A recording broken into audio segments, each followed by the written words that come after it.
Hello again. This is Press Monkey Media. Dustin Michelli coming at you once again, swinging in, giving you some truth, some activism, and if we got time, a little bananas. When you're given this much truth and you're this kind of activism, you need the bananas for the energy. And we'll try to get some bananas a little bit later. Right now, I'm going to launch into the second part of our series of the cost of paradise. Also wanted to just tell you folks that it's good to do this. Wanted to get back with you and remind you that we're going to constantly be shifting our formats and constantly be shifting our way of doing things. I don't know when we're going to actually get more music in and be able to start making that a regular part of the radio program.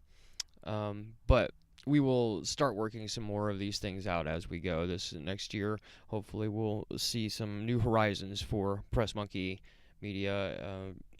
So make sure to visit our website at pressmonkeymedia.com. It's really important to check that out and check us out on Facebook at Press Monkey. Also at Press Monkey Independent Media. And we share a lot of different things and a lot of different stories from a lot of different perspectives, and that's a really important aspect of what we do here. Is sharing the most pertinent news from the most credible sources possible. And the second part of our our cost of paradise, I should call it, segment.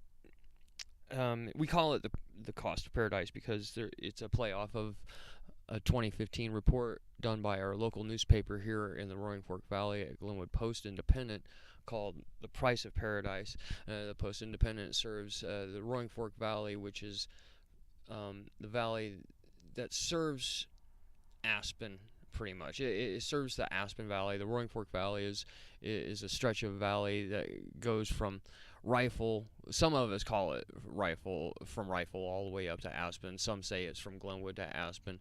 Irrespective, there's a 70-mile stretch in between that serves the upper valley and its tourist industries, its various tourist industries throughout the area. We are also some 50 odd miles away from Vail, Colorado.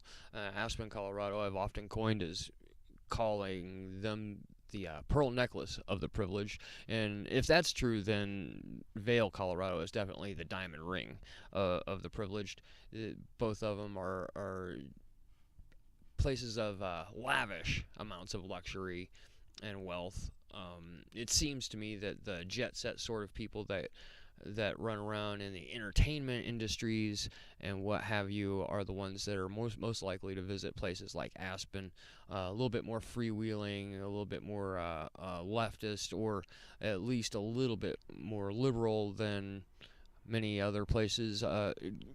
Vail, to the contrary, is much more like the Wall Street and K Street people that are going to be visiting those places and staying in those places. A lot more different kind of mentality, but it's all the same. It's all the same kind of wealth, really.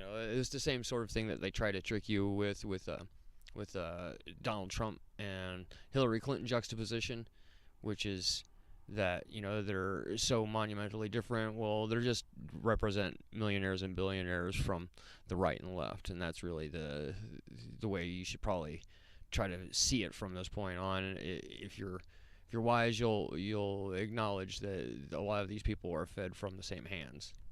And at any rate, we're gonna move on and keep talking about income inequality in a place that has exactly that, a massive amount of income inequality and a massive amount of accumulation of wealth.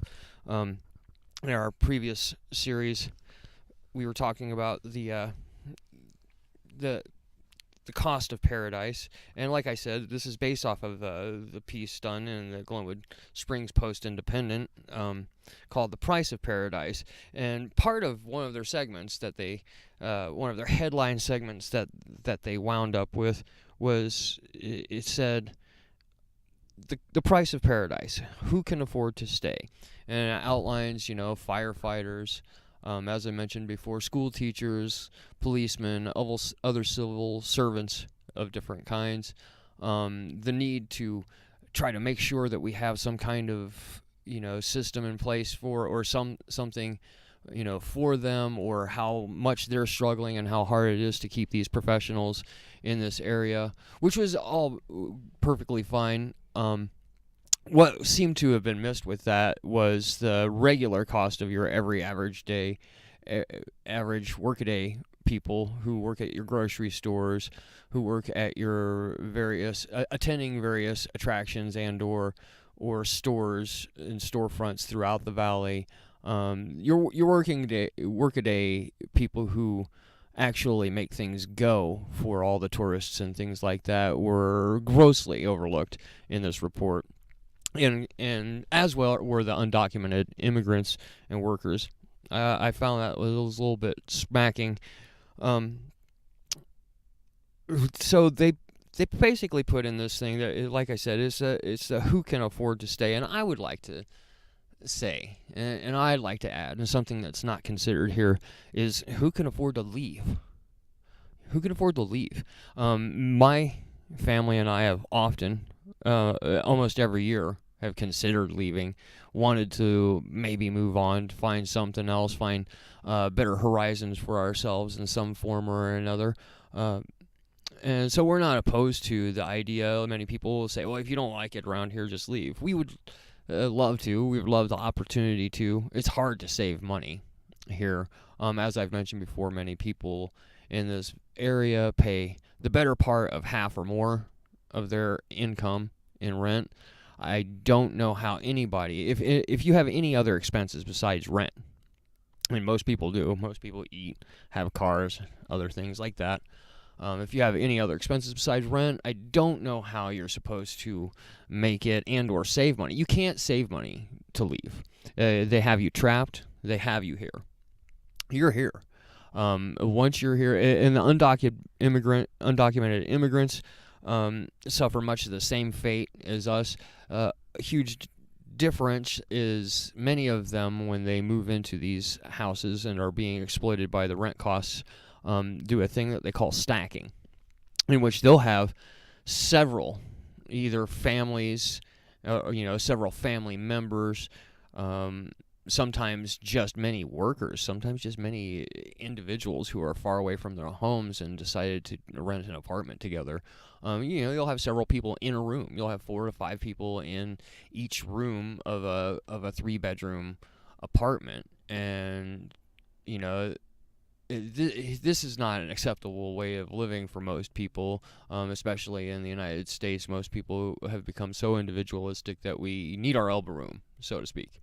We need our little space. We are a lot less familial than many of our Latin American, Mexican counterparts. So we tend to need a little extra space, and they take advantage of that particular system, but that's not really taking much advantage. You get no privacy. You get, it's just paying high prices, and they send a lot of their money back to their home. Many of us would as well. The thing that we need to address also in this valley, and I've written about this before, is the immigrants and the undocumented workers and so forth. Whether they're immigrants from Europe or Latin America and Mexico, we have many undocumented workers here. We also have a strong and growing Latin American community, or Latin community here, which I love and embrace. So I'm fully for and hope for them to come into our society more, because frankly, we could use them. Frankly, we need that familial understanding. We need that sense of community again, that sense of working together for common causes again, which I do believe that the Latin American community brings. They bring these things to the table, and not only that, they have some most excellent music. And so, but yeah, I've touched upon the problem of the housing crisis and how it affects your everyday average person. There's many homeless people in this area. Like I've said before, it's not a crisis here like it is in many cities, especially in the Los Angeles area. But it is a serious issue. And there are many, many empty places, as I've mentioned before. So I'm gonna move on. As I mentioned before, in my previous cast, that we would be giving you some real facts. I would go back and find you some real facts about the housing crisis, housing, the Homestead Act, and many other things. Before I do that, though, like I said before, I wanted to mention to you we live in a luxury area here. Many of our rental properties are astronomical, and way out of proportion for what it is that you're paying. I'll give you some examples of that. Also, I want to talk about what I call the slumlords of paradise, and I've rented from a few of these people, and sometimes they're local real estate agencies who are running several buildings, trailers, and what have you, or they're individuals who are renting their own buildings. Irrespective, these people are way overcharging, for one, and some of them are flat evil and will do everything they can to milk you and or screw you over. It's not a joke. It's really, really bad here. I've had almost as many bad rental experiences as I've had good ones. I can honestly say the one that I'm having right now is a good one. It's cheaper than in a lot of places. My trailer that I live in is also falling apart, and the electricity isn't working about half of it. So I feel like I'm paying a better than fair price for a place that is not up to standard. But finding a place that's up to standard is really, really hard. Just in the town very closest to us, they have some places that they're saying are 3 bedrooms for $1,200 a month, but typically around here you get more like 1 bedrooms for $1,200 a month. 1 bedroom, 2 bedrooms for $1,200 a month. A typical, studio apartment will cost you $900 plus. Might cost you $1,000. Here's a great example of one that's supposed to be, it's a 2 bedroom, 1 bath apartment, $925 plus utilities. I also many times have no pets, no smoking. This no smoking thing is sort of understandable, and no pets is a lot less understandable. I don't feel like that they have a right to live your life for you, or anything like that. Once you've rented a place for them, they set too many standards for these things. So, but many times they've got all these different pieces of property. 3 bedrooms for $1,700, and those are actually low prices. This 3 bedroom for $1,700 is a low rental price around here, and that's in the town that I live in. None of these are anywhere near Aspen, mind you. Now, a little closer to Aspen, I'm looking at the same piece of paper here, and it's the real estate section of the Post-Independent, and you've got places, luxury places, tons of luxury places, empty. And if you've been in this area of Colorado before, you'll notice that Colorado is big. There's a lot of space. There's a lot of space and land to be had, and there's a lot of real estate agencies monopolizing and charging the crap out for use of that land. There's also a lot of commercial space here in the Roaring Fork Valley and in Glenwood Springs. I've noticed especially has become a great place for potential businesses if the rents were so high. If we had rent control that would keep the rents down for anybody who wanted to start a business. We've got a whole mall that's practically empty. I mean, it's almost 2/3 empty. We've got several places up and downtown that are empty and ready to go. And the problem is that they're way too overpriced, just like every other single piece of property. And I want to tell all you property owners out there, all you real estate agents out there, all you real estate moguls out there, that none of this property and stuff that you are holding on to is worth as much as you want for it. It simply is not. And you say, well, it's worth what people will buy it for. And that's not even true. I've seen you guys lock down pieces of property with extraordinary prices that that nobody will ever be able to pay, just so you can use that as a commodity, just so you can sit on it. and to keep all the prices inflated. This is another part of the whole deal that they use. The U.S. Chamber of Commerce is almost always inextricably linked to your local real estate agencies, and therefore inextricably linked to your U.S. Chamber of Commerce as well. But your real estate agencies have a lot of sway in what happens, what gets built, all of these things. They have a lot of say in what happens in your towns and communities in terms of property and in terms of rent prices, whether that's commercial prices or whether that's residential prices. Your residential prices, all of you pay way too much for. We all do. Again, I've mentioned this before. There's a surplus. There's a surplus of housing to be had. There's a surplus of land. There's a surplus of materials. There's a surplus of every single thing that you need, and yet the prices don't continuously go down. They put report out each report that they put out on the housing crisis, and they fail to address these very basic tenets of it. So, as I mentioned before, we talked about having a rent control movement, a renters' bill of rights movement. I've thought of a lot of different things, a federal land grant movement. These are all ideas that I've put out there and talked about, and I would hope to get a little bit of support with and maybe even start a movement. Maybe we can start a movement, folks, and do something for ourselves.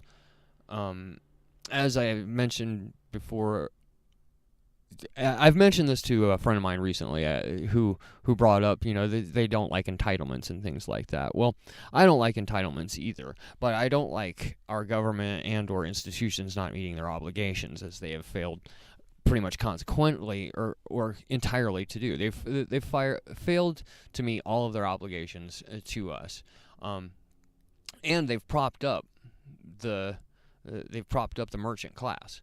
They've propped up the real estate class. They've propped up, they substantiate this stuff through their laws. They substantiate this stuff through taking lobbyist money from big banks who have money in hedge funds and money in toxic mortgage funds and things like that. This stuff, they manipulate our government and therefore the market. If it was a free market, then this wouldn't. If a free market was an actual thing, then this wouldn't be an issue. But the free market isn't an actual thing. The free market is made up of compromises. It's made out of negotiation, and that negotiation oftentimes, almost inextricably, has to take place within the foundations of a framework of government. The places that we see that isn't the case, where you have full-on libertarianism, the place that you have a full-on libertarian market, a free market, is Libya, where people are being sold, to where the only government interference is on behalf of the land owners, and they basically have a not a proxy government, that's not the right term, but they have a pseudo government, a temporary government that doesn't really do anything. It doesn't enforce any laws. It doesn't enforce any markets. It doesn't, all it does is enforce property rights. So that's your libertarian dream for you there, and. So I'm going to just continue with my cast here. Like I said, I've got some actual information for you, folks. I went and did a little digging, and I was talking about reinstituting something like the Homestead Act. Well, the Homestead Act of 1862, which was signed by Abraham Lincoln, and it was repealed in 1776. And now this is according to the National Parks and Service website. They have a pretty good section on this. And the Homestead Act was said to have been a wild success. It was also one of the few things that was completely I guess it's supposed to be homogenized entirely to where everyone could partake in it. Women, men of color, previous slaves, whomever. I've yet to been able to verify that took place as much as they suggest that it might have. They say that it was available, but we didn't exactly treat all of those minority classes fairly, even with respect to whatever laws might be in play at the time. So I'm not sure that there was a whole lot of African Americans and women and things like that who were able to take advantage of the Homestead Act of 1862. But they had another Homestead Act. It was the Homestead Act of Alaska in 1976. And that was a similar thing. It was just basically to reopen homesteading. We wanted to talk about gentrification as well in this cast. And gentrification is basically what it's boiled down to is it's supposedly the improvement of any given area, whether that's city or rural. But it's hidden and shrouded under lots of different things. And what it tends to do, in a lot of places, when they do beautification processes or programs and things like that in cities and or fix up old buildings and stuff like that, what that does is it increases the rent prices. It doesn't really help the locals. It doesn't help your everyday average person who might be partaking in that particular being a consumer in that particular market. It doesn't really help the consumer. It doesn't help the renter in any way. It helps the people who already own the land. I also want to talk about the Taylor Grazing Act of 1934, which all of this stuff was kind of interrelated with the Homestead Act. Check out the Taylor Grazing Act. This act, the Taylor Grazing Act, decreased the amount of land available to homesteads permitted, and there's just they currently have approximately 162 million acres inside grazing allotments.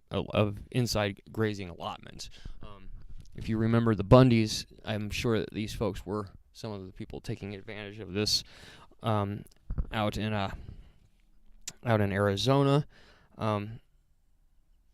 Now, the Homestead Act, there isn't any lots available for that. That ended in 1776. There was another thing that they had.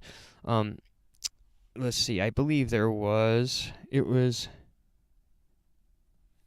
in Nebraska. There was a Homestead Act, and that I was looking on the website and looking for information on the Nebraska Homestead Act, and it was saying that there are no longer any more units available for that act, which was a temporary thing. Also, according to a Mother Jones report published in December of 2017, courtesy of stats basically provided by the Department of Housing and Urban Development, 2016-2017, between 2016 and 2017, we saw an increase in homelessness. Okay, that increase in homelessness, completely unnecessary. As I said before, we have a massive amount of housing available. It's just overpriced for anybody, really. But also, there was a drop in homelessness for a short period of time. There's a lot of different information coming from Santa Clara counties. A lot of different information, such as this is a great one. More than 1/4 of roughly 114,000 of the nation's homeless population lives in California. That a quarter of the homeless population supposedly lives in California. That was cited by a New York Times report. CNN BC report of January 2011 said that nearly 11% of houses were empty. Now, I looked up all the boarded up places and all the places that are abandoned and things like that, and let me tell you, there is no reason for there to be homelessness in this country. There's no reason for it to happen at all. Homeless people have the hardest time, and people don't want to recognize their rights because they feel like that they've made their own bed. Well, many of these people are mentally ill, or have gone through something traumatic in their life, some kind of traumatic stress that's brought them to the point that they've been in. I think I'm beyond judging people at this point. But like I said, there's so much information to be had. There's similar issues all across Europe. There are evidently 11 million, according to a Guardian report, there are evidently 11 million vacant homes, as opposed to it's 4 million odd homes. Now, it's an average of 6 to 1, basically. There's 6 times, between 2017 and 2011, there are 6 times more empty and vacant places than there were homeless people. So that's just another highlight of what we're talking about when we talk about income inequality and we talk about having these movements. Hopefully we'll be able to get a little bit more information as we go. I wanted to give you guys a little bit more information before I conclude my cast here, because this is a really important issue. I think that it is the singular issue that the working class faces. I think it's housing, the housing crisis, lack of affordable housing and affordable housing programs are what prevents most Americans upward mobility. So I'm going to continue on this route until we start making some real headway. So, like I said, I promised that I would try to find a couple different sites. One of them was the Tenements program, or the Tenements movement, out in San Francisco. Now, they're mostly oriented around rent control, and rent control is a fine thing. I think that we should really, really approach it, but a lot more heavy-handed. A lot of that rent control still props up false bottom markets and markets that are artificially inflated. So we should probably move away from just the rent control concept. The rent control concept is very, very important and a key to the Renters' Bill of Rights, if we are going to have one, if we're ever going to have rights concerning this issue. Again, so another group that I would like to talk about really quick is the Chicago's Pilsen Alliance. That's another one that you could look into, and they're looking at trying to lift the ban that they have there on actual rent control. And the East LA Community Corporation seemed to have the most comprehensive information. I really recommend that you look that up and get on their site and look into these movements a little bit more. I'm going to try to reach out to some of these different movements myself and try to get them to help steer me in the right direction for this particular movement. I don't know what we're going to call it. The Renters' Bill of Rights movement. We need a good acronym for it, so if anybody has any good ideas on that, we should start discussing it, and I'll open everything up for discussion. I would love to hear from you folks. And again, this is Dustin Michelli with Press Monkey Media, Press Monkey Radio, PressMonkeyMedia.com. Again, it's good to talk to you. I'll be talking to you again about some more geopolitics here soon, and some more flavor of the day stuff, in addition to continuing our Cost of Paradise series So everyone, peace, activism, and bananas.